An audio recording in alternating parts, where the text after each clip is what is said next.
हाथों में लिस्ट लिए एसपी अनन्या सिंह अपनी बहन ललिता की शादी की साड़ी खरीदने अकेले बाजार जा रही थी। उसने लाल सलवार सूट, पैरों में साधारण जूते, चेहरे पर सादगी, ना कोई बॉडीगार्ड, बस एक आम बहन की तरह बाजार पहुंची। उसे देख आसपास के दुकानदार पहचान भी ना पाए कि कौन आई है। तभी उनकी नजर सीधे उसी पुरानी कपड़ों की दुकान पर गई जहां वह पहले भी कई बार बिना सिक्योरिटी चोरी छिपे आ चुकी थी। एसपी अनन्या धीरे धीरे दुकान में दाखिल हुई। दुकान बड़ी नहीं थी, लेकिन चारों तरफ रंग बिरंगी साड़ियों के थान सजे थे। काउंटर पर मालिक हिसाब किताब में उलझा था और करीब 20 साल का एक लड़का ग्राहकों को साड़ियां दिखा रहा था। अनन्या को आते देख किसी ने खास ध्यान नहीं दिया। सबको लगा कोई आम सी ग्राहक होगी। वह काउंटर के पास जाकर खड़ी हो गई और लड़के से बोली, भैया मेरी बहन की शादी है, उसके लिए एक बहुत अच्छी साड़ी चाहिए, कुछ बढ़िया डिजाइन दिखाएं। लड़के ने बेमन से कुछ साड़ियां काउंटर पर फैला दी। अनन्या एक एक साड़ी को उठाकर गौर से देखने लगी। उसे कभी रंग पसंद नहीं आता तो कभी बॉर्डर नहीं।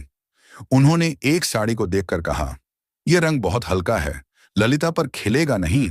इसका बॉर्डर बहुत पतला है, शादी के हिसाब से जचेगा नहीं। फिर अनन्या ने एक और साड़ी को पलटकर कहा, अरे यह तो बहुत ज्यादा छटक है, दुल्हन को थोड़ा सोबर दिखना चाहिए। इसी तरह आधा घंटा कब बीत गया पता ही नहीं चला। दुकान में ग्राहकों की भीड़ बढ़ने लगी थी। लड़के के चेहरे पर अब झुंझुलाहट साफ झलक रही थी। उधर रामलाल भी अपनी मोटी ऐनक के पीछे से बार बार अनन्या को घूर रहा था। फिर वह थोड़ा रूखेपन से कहा, सब एक से बढ़कर एक पीस हैं, मैडम जी इनमें से ही कोई ले लीजिए। लेकिन अनन्या का दिल मान ही नहीं रहा था। उनके लिए यह सिर्फ एक साड़ी नहीं थी, यह उनकी बहन के लिए उनका प्यार, उनका दुलार था। उन्होंने शांत स्वर में जवाब दिया, मुझे कोई जल्दी नहीं है भाई साहब, मेरी बहन की शादी का मामला है, सबसे अच्छा ही चाहिए। तो रामलाल ने धीरे से लड़के को इशारा किया। लड़का बड़बड़ाता हुआ तहखाने की ओर गया और कुछ ही देर में नए बंडल उठाकर ले आया और काउंटर पर रख दिया। अब काउंटर साड़ियों से भर चुका था। अनन्या एक एक साड़ी खुलवाकर देख रही थी और रामलाल का पारा चढ़ता जा रहा था। लड़का धीरे से अपने मालिक के कान में फुसफुसाया, आधे घंटे से दिमाग खराब कर रखा है, एक साड़ी तो पसंद आ नहीं रही। अनन्या ने उसकी बात सुन ली। एक पल को उन्हें बुरा लगा। वह चाहे तो 1 मिनट में इस दुकान पर ताला लगवा सकती थी, लेकिन आज वह अपनी पावर का इस्तेमाल नहीं करना चाहती थी। उन्होंने लड़के की बात को अनसुना कर दिया और फिर लगभग 1 घंटे की माथापेची के बाद उनकी नजर उस पर पड़ी, एक गहरे मरून रंग की साड़ी जिस पर सोने के धागों से चौड़ा बॉर्डर बना था और पूरी साड़ी पर महीन कढ़ाई का काम था। वह साड़ी जैसे ललिता के लिए ही बनी थी। अनन्या के चेहरे पर आखिरकार एक संतुष्टि की मुस्कान आ गई और उन्होंने साड़ी हाथ में लेते हुए कहा, हाँ बस यही चाहिए, इसे पैक कर दो। रामलाल ने राहत की सांस ली, जैसे कोई बड़ी मुसीबत टल गई हो। लड़के ने जल्दी जल्दी साड़ी को तय करके एक चमकीले पैकेट में डाल दिया। अनन्या ने पर्स से पैसे निकाल कर दिए और पैकेट हाथ में ले लिया। उसके मन में एक खुशी थी, एक सुकून था कि उन्होंने अपनी बहन के लिए सबसे अच्छी चीज चुन ली है। वह दुकान से बाहर निकलने के लिए मुड़ी ही थी कि उनकी नजर पैकेट के एक कोने से झांकते एक धागे पर पड़ी। जो कुछ गड़बड़ थी। वह रुकी, पैकेट को खोला और साड़ी को दोबारा बाहर निकाला। उनके दिल की धड़कन बढ़ गई। साड़ी के बॉर्डर पर एक जगह से धागा टूटा हुआ था और उजड़ कर लटक रहा था। उन्होंने हल्के से उसे खींचा तो कढ़ाई की पूरी सिलाई खुलने लगी। यह एक डिफेक्टिव पीस था। अनन्या का चेहरा उतर गया। वह वापस काउंटर पर गई। उन्होंने रामलाल को दिखाते हुए कहा, भैया ये देखिए, इसमें तो धागा टूटा हुआ है, ये तो पूरी उधड़ जाएगी। रामलाल ने एक नजर साड़ी पर डाली और फिर बड़ी लापरवाही से बोला, अरे मैडम, इतना छोटा मोटा तो चलता है, आप ले जाएं, दर्जी से ठीक करवा लेना, कुछ नहीं होगा। अनन्या का गुस्सा अब बढ़ने लगा था। उनकी आवाज थोड़ी सख्त हो गई। वह रामलाल को बोली, चलता कैसे है, मैं इतने पैसे दे रही हूं, कोई फोकट में तो नहीं ले रही, मुझे ठीक साड़ी चाहिए। अब रामलाल भी भड़क गया और कड़क आवाज में बोला, देखिए मैडम, अब बार बार तो नहीं बदल सकते, आपने खुद देखकर पसंद की है, अब इसमें हमारी क्या गलती। काउंटर के पीछे खड़ा लड़का भी हंसते हुए बोला, अरे मैडम, आपने तो सब कुछ जांच परख कर ही लिया था ना, अब नाटक क्यों कर रही हो। यह सुनते ही अनन्या के आत्मसम्मान को ठेस लग गई। वह एक अफसर थी, लेकिन उससे पहले एक ग्राहक थी और एक ग्राहक के साथ ऐसा बर्ताव उन्हें बर्दाश्त नहीं था। उन्होंने दृढ़ता से कहा, सही साड़ी दो वरना मेरे पैसे वापस करो। रामलाल ने आंखें तरेर लीं और बोला, पैसे वैसे वापस नहीं होंगे, ज्यादा ड्रामा मत करो यहां पर। अब तक दुकान में खड़े बाकी ग्राहक भी तमाशा देखने लगे थे। कानाफूसी शुरू हो गई थी। दुकान के अंदर का माहौल गर्म हो चुका था। अनन्या ने आवाज ऊंची करके बोला, दुकानदारी ऐसे नहीं चलती है, मैंने पूरा पैसा दिया है, या तो सही कपड़े दो या पैसे वापस करो।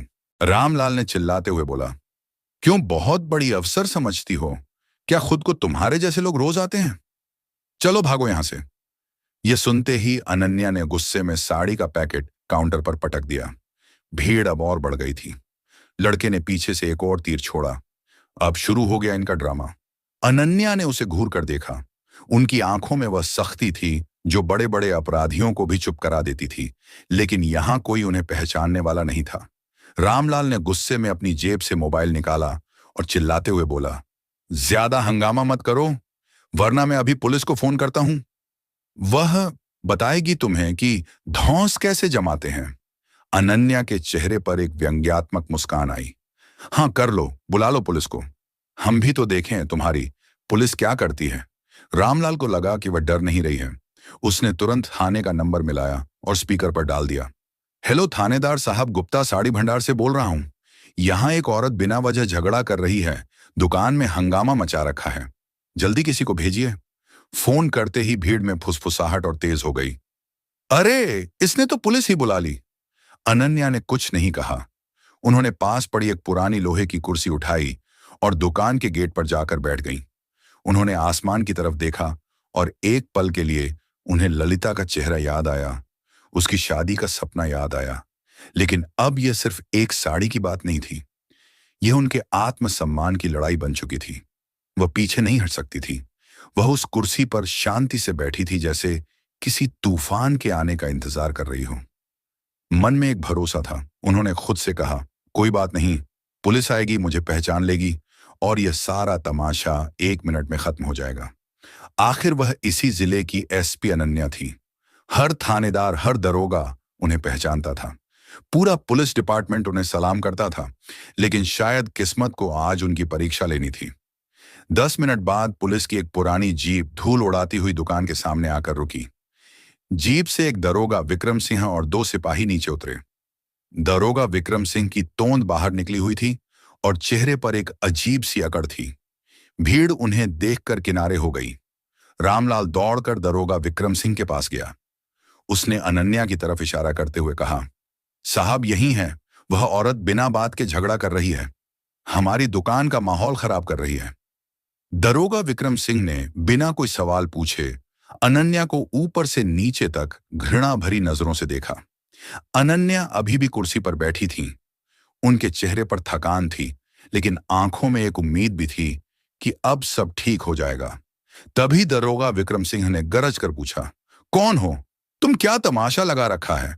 यहां अनन्या ने शांत होकर जवाब दिया, तमीज से बात करो। फिर उन्होंने कहा, मैं अनन्या सिंह हूं। दरोगा विक्रम सिंह अकड़ते हुए बोला, अनन्या सिंह हो तो क्या हुआ, किसी रानी के खानदान से हो क्या? दरोगा विक्रम सिंह ने बीच में ही उनकी बात काट दी, क्या तुम्हें दुकान में हंगामा करने का लाइसेंस मिल गया है क्या? अनन्या ने एक गहरी सांस ली। शायद तुम्हें पता नहीं है कि तुम किससे बात कर रहे हो। दरोगा विक्रम सिंह जोर से हंसा, हाँ हाँ पता है, अब सबकी मां बनोगी तुम। ज्यादा अकड़ मत दिखाओ, सीधे थाने चलो, वहां तुम्हारी सारी अकड़ निकालता हूं। एक सिपाही आगे बढ़कर अनन्या का हाथ पकड़ने लगा। अनन्या ने उसे घूर कर देखा तो वह एक पल को झिझक गया। यह देख भीड़ में खड़ी औरतें कानाफूसी करने लगीं और बोली, ये तो अच्छे घर की है, पर है बड़ी झगड़ालू। तभी रामलाल ने दरोगा विक्रम सिंह को कंधे से पकड़कर धीरे से दुकान के अंदर ले गया। काउंटर के पीछे ले जाकर उसने अपनी पैंट की जेब से कुछ नोट निकाले और दरोगा विक्रम सिंह की जेब में खिसका दिए।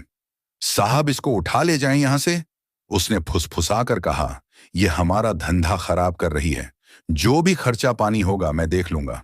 दरोगा विक्रम सिंह ने नोटों पर एक नजर डाली। उसके होंठों पर एक गिरी हुई मुस्कान आई। रिश्वत की गर्मी ने उसकी अकड़ को और बढ़ा दिया। वह भीड़ की तरफ देखते हुए बाहर निकला। अनन्या अब भी उसी कुर्सी पर बैठी थी। वह सोच रही थी, अब तक तो इसने मुझे पहचान लिया होगा, अब यह नाटक खत्म होगा। पर दरोगा विक्रम सिंह ने सिपाहियों को इशारा किया।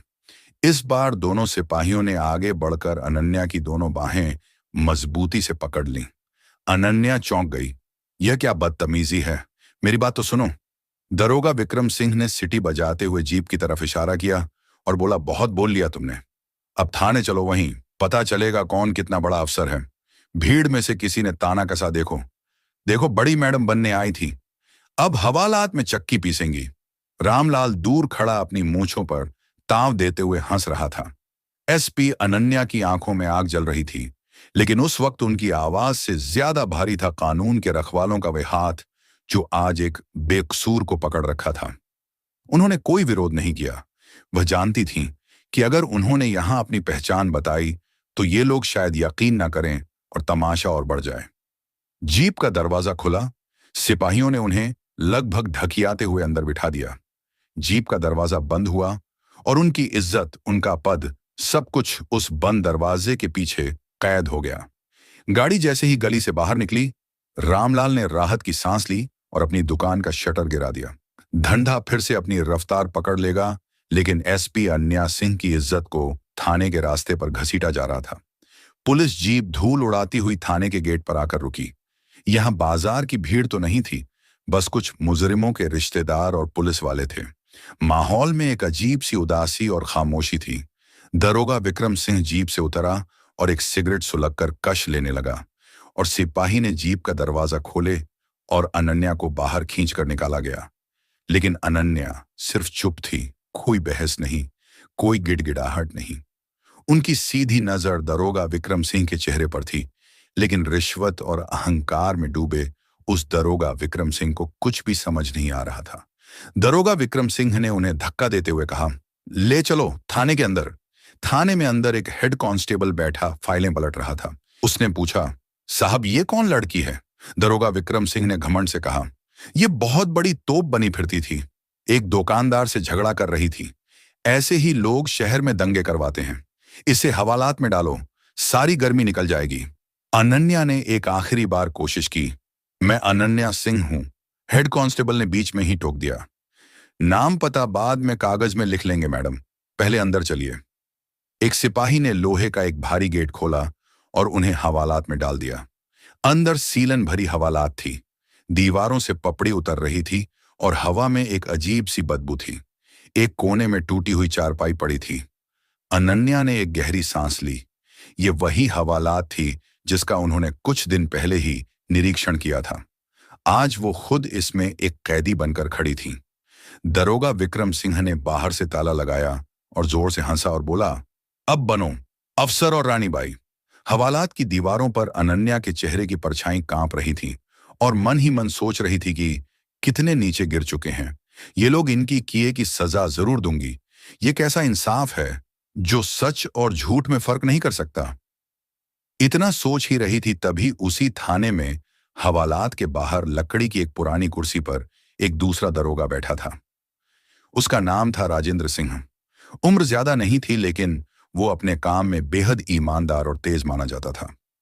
वो एक केस की फाइल देख रहा था जब उसकी जीप के आने की, गेट के खटखटाने की और ताला बंद होने की आवाज सुनाई दी। राजेंद्र सिंह ने सिर उठाकर देखा। उसकी नजर हवालात की सलाखों के पीछे गई। अंदर लाल सूट पहने एक औरत चुपचाप जमीन पर बैठी थी, लेकिन उसके चेहरे पर कोई डर या घबराहट नहीं थी। वही शांति, वही तेवर, वही रुतबा जो उसने कई बार जिले की बड़ी बड़ी मीटिंग्स में देखा था। उसने अपनी फाइल बंद की। एक अजीब सी बेचैनी उसे हवालात की तरफ खींच ले गई। उसने पास जाकर हवालात के छोटे से झरोखे से अंदर झांका। एक सेकंड के लिए उसका माथा ठनका।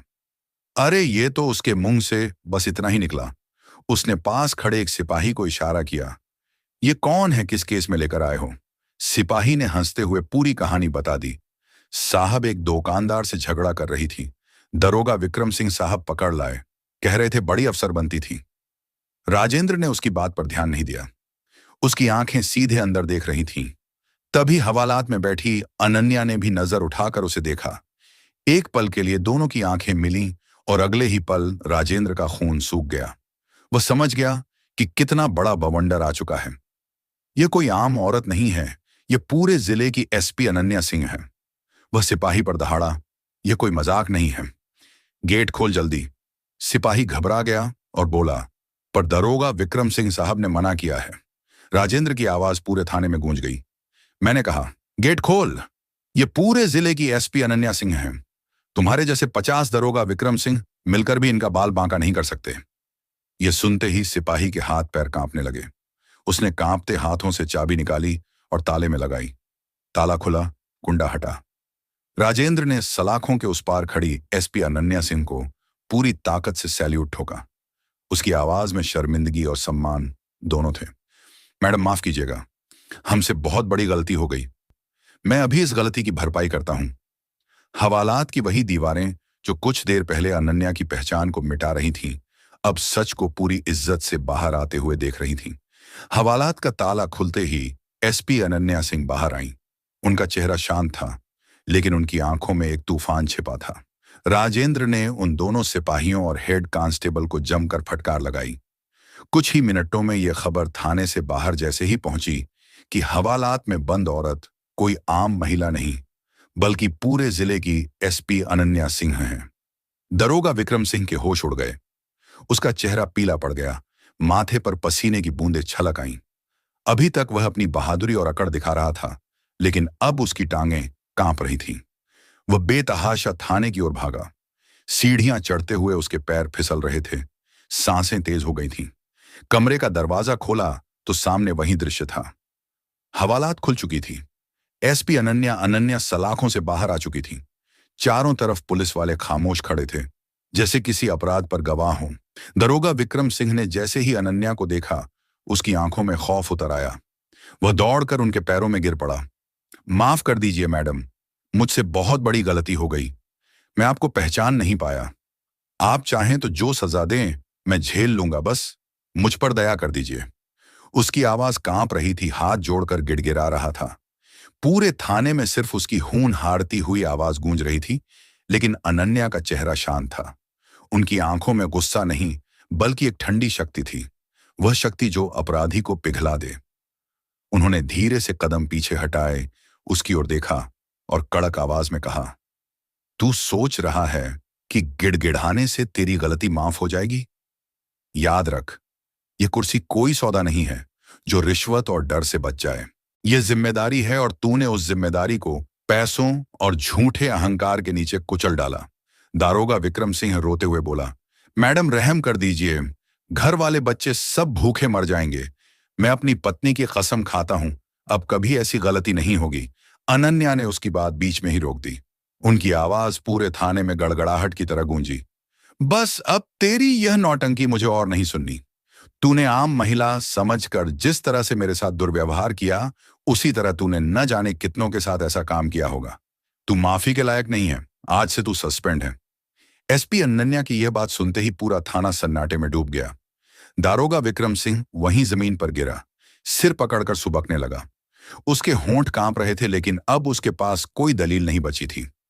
राजेंद्र ने तुरंत रिपोर्ट निकाली, सस्पेंशन का आदेश लिखा और उस दारोगा विक्रम सिंह को वहीं मौजूद पुलिस जीप में बैठाकर लाइन हाजिर करवा दिया। अब उसकी अकड़ धूल हो चुकी थी। अगले ही दिन उस कपड़ा रामलाल को भी नोटिस भेज दिया गया। ग्राहक के साथ धोखाधड़ी, झूठा केस दर्ज करवाना और प्रशासन के काम में बाधा डालना। उसकी दुकान का लाइसेंस रद्द करने की कार्यवाही शुरू हो गई। रात काफी हो चुकी थी, लेकिन अनन्या ने एक पल भी आराम नहीं किया। उन्होंने वॉशरूम जाकर अपने कपड़े ठीक किए, चेहरे पर पानी के छींटे मारे। वह दर्द व अपमान सब कुछ उन्होंने अपने अंदर समेट लिया था। एक सिपाही ने कहा, मैडम सरकारी गाड़ी भेज देते हैं। अनन्या ने सिर हिला दिया, नहीं, मैं अपनी कार से ही जाऊंगी। वह फिर से अफसर नहीं, सिर्फ एक बहन बनना चाहती थी। थाने से बाहर निकलकर जब वह अपनी पुरानी कार में बैठी तो उनकी आंखों में आंसू आ गए, लेकिन उन्होंने उन्हें बहने नहीं दिया। कुछ ही घंटों बाद उनकी गाड़ी उसकी घर के गेट पर रुकी। शादी के घर में शहनाई की गूंज थी। चारों तरफ हंसी, मजाक, नाच गाना और मेहमानों की चहल पहल थी। ललिता अपनी सहेलियों से घिरी हुई थी और उसके चेहरे पर दुल्हन बनने की एक अनोखी चमक थी। उस चमक के बीच उसकी आंखें बार बार अपनी बड़ी बहन अनन्या को ढूंढ रही थीं। अनन्या वहीं थी, हर रस्म में ललिता के साथ खड़ी, कभी उसकी चुनरी ठीक करती, कभी उसे छेड़कर हंसा देती। चेहरे पर एक शांत और प्यारी सी मुस्कान थी, जैसे कल रात कुछ हुआ ही ना हो। उन्होंने ललिता को वो मरून रंग की साड़ी दी तो ललिता की आंखें खुशी से भर गईं। दीदी, ये कितनी सुंदर है, आपने मेरे लिए सबसे अच्छी चीज चुनी है। अनन्या बस मुस्कुरा दी, बोली, अरे पगली, तेरे लिए तो जान भी हाजिर है। लेकिन उस मुस्कान के पीछे एक गहरा समंदर छिपा था। कल रात जो कुछ भी हुआ, वह किसी बुरे सपने की तरह बार बार उनके दिमाग में कौंध रहा था। वह हवालात की सीलन भरी बदबू, वह दारोगा विक्रम सिंह की गिरी हुई हंसी, वह रामलाल का घमंडी चेहरा और भीड़ की वह चुभती हुई निगाहें, सब कुछ उनकी आत्मा पर किसी घाव की तरह ताजा था। उन्होंने उस अपमान के घूंट को पिया जरूर था, लेकिन वह उनके गले में अटका हुआ था।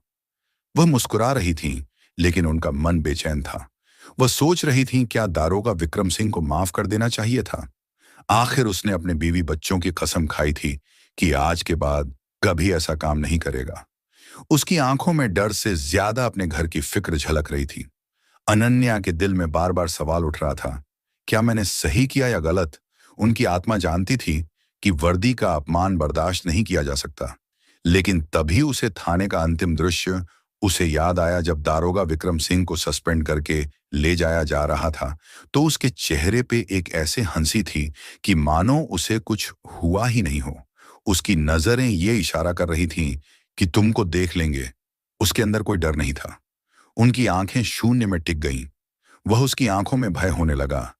तभी ललिता ने धीरे से उनका हाथ हिलाया और मुस्कुराकर बोली, दीदी, आप कहाँ खोई हुई हैं। उसकी आवाज ने अनन्या की सोच को तोड़ दिया। अनन्या चौंककर हकीकत में लौटी। कहीं नहीं लल्ली, बस देख रही हूं, मेरी गुलियां आज कितनी सुंदर लग रही है। उन्होंने बड़ी सफाई से बात को टाल दिया। वह अपनी बहन की जिंदगी के सबसे बड़े दिन में किसी भी तरह की कड़वाहट भूलना नहीं चाहती थी। दीदी, कल आप इतनी देर से क्यों आई, और मां बता रही थी कि आपका फोन भी नहीं लग रहा था, सब ठीक तो है ना। ललिता की आंखों में चिंता साफ झलक रही थी। अनन्या ने एक गहरा सांस लिया। वह अपनी छोटी बहन से झूठ नहीं बोलना चाहती थी, लेकिन सच बताने का यह सही वक्त नहीं था। हाँ, सब ठीक है, बस एक जरूरी ऑफिशियल काम में फंसी थी। लेकिन देख, मैंने अपना वादा पूरा किया, तेरी साड़ी ले आई। रात को जब सब लोग संगीत और नाच गाने में डूबे थे, अनन्या अकेले छत पर चली गई। ठंडी हवा के बीच उसने राजेंद्र को फोन किया और बोला, मुझे दरोगा विक्रम सिंह और दुकानदार रामलाल की पूरी जानकारी चाहिए। राजेंद्र ने भरोसा दिलाया, सुबह तक रिपोर्ट दे दूंगा। अगले दिन हल्दी की रस्म के बीच फोन आया। राजेंद्र ने बताया, रामलाल के कई धोखाधड़ी के केस दबाए गए हैं और दरोगा विक्रम सिंह एमएलए भैरव सिंह यादव का खास आदमी है। अवैध शराब, जमीन कब्जा, वसूली सब उसी के लिए करता है। अनन्या ने सब जोड़ लिया तो रामलाल भी उसी के नेटवर्क का हिस्सा है। शाम होते ही बारात की खुशी पर अचानक साया छा गया। एक जीप से कुछ गुंडे कूदे और पंडाल के बाहर खौफ का तूफान उतर आया। उनके लीडर मंगल ने चिल्लाकर शादी रोकने को कहा, रोको ये शादी। उसकी आवाज में इतनी कर्कशता थी कि संगीत तुरंत बंद हो गया। पूरे पंडाल में सन्नाटा छा गया। उसने सबके सामने ललिता पर इल्जाम लगाया कि उसने उसके भाई जग्गा पहलवान से 50 लाख रुपए उधार लिए हैं और अब वह पैसे लौटाए बिना शादी करके भागना चाहती है। दूल्हे के घर वाले सख्ते में आ गए और मेहमान कानाफूसी करने लगे। ललिता, जिस पर कुछ देर पहले खुशियों के फूल बरसाए जा रहे थे, अब उस पर झूठे इल्जामों की कीचड़ उछाली जा रही थी। वह फूट फूट कर रोने लगी। अनन्या का खून खौल उठा।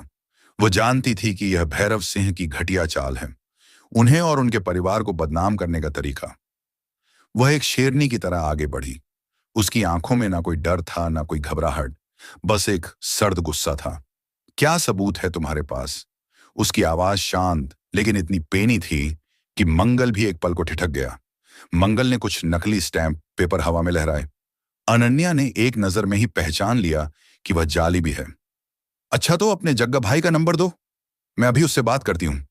यह सुनकर गुंडे घबरा गए। वह तो शहर से बाहर है। तो फिर ये कचरे के टुकड़े मुझे मत दिखाओ। अनन्या ने कागज छीनकर उसके मुंह पर फेंक दिए। अब तुम्हारे पास दो रास्ते हैं, या तो चुपचाप यहां से निकल जाओ, या मैं अभी फोर्स बुलाकर धोखाधड़ी, मानहानि और एक पब्लिक सर्वेंट के परिवार को धमकाने के जुर्म में तुम सबको अंदर करवा दूंगी। पब्लिक सर्वेंट का नाम सुनते ही गुंडों के होश उड़ गए। उन्हें अंदाजा नहीं था कि वह किससे पंगा ले रहे हैं। 10 सेकंड के अंदर वह सब दुम दबा कर भाग गए। माहौल संभल तो गया, लेकिन जश्न का रंग फीका पड़ चुका था। अनन्या ने दूल्हे के पिता से हाथ जोड़कर माफी मांगी और उन्हें यकीन दिलाया कि उनकी बहन बेकसूर है। उन्होंने वादा किया कि वह इस साजिश की जड़ तक पहुंचेंगी। उस दिन अनन्या ने ठान लिया था कि भैरव सिंह ने उनकी बहन की इज्जत पर हाथ उठाकर अपनी बर्बादी को दावत दी है। ललिता की विदाई के बाद घर की खामोशी अनन्या के गुस्से को और बढ़ा रही थी।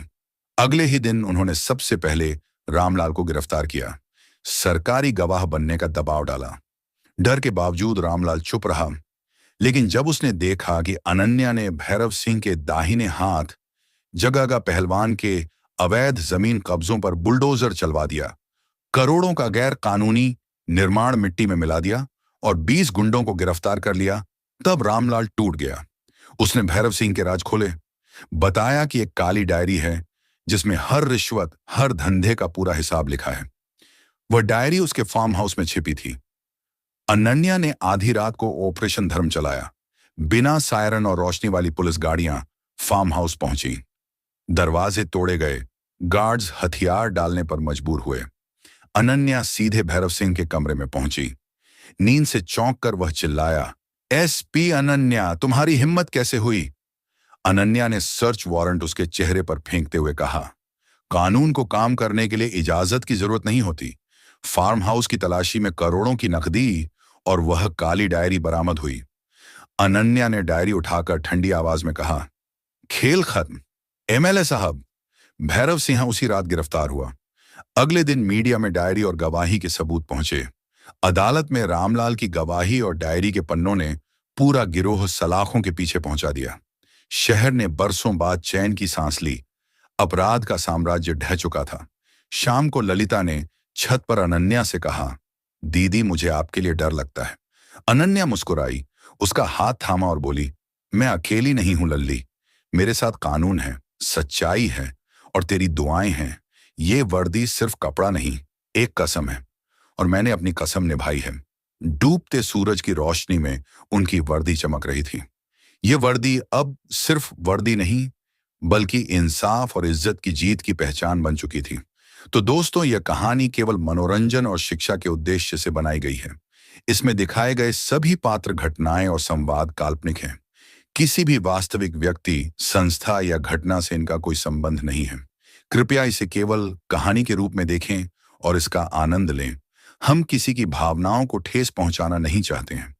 अगर आपको यह कहानी पसंद आई हो तो इसे लाइक करें और ज्यादा से ज्यादा लोगों तक शेयर करें। कमेंट करके बताएं कि आपको सावित्री का कौन सा कदम सबसे अच्छा लगा, और हमारे चैनल को सब्सक्राइब करना न भूलें, क्योंकि हम आपके लिए ऐसी ही प्रेरणादायक कहानियां लाते रहेंगे। धन्यवाद।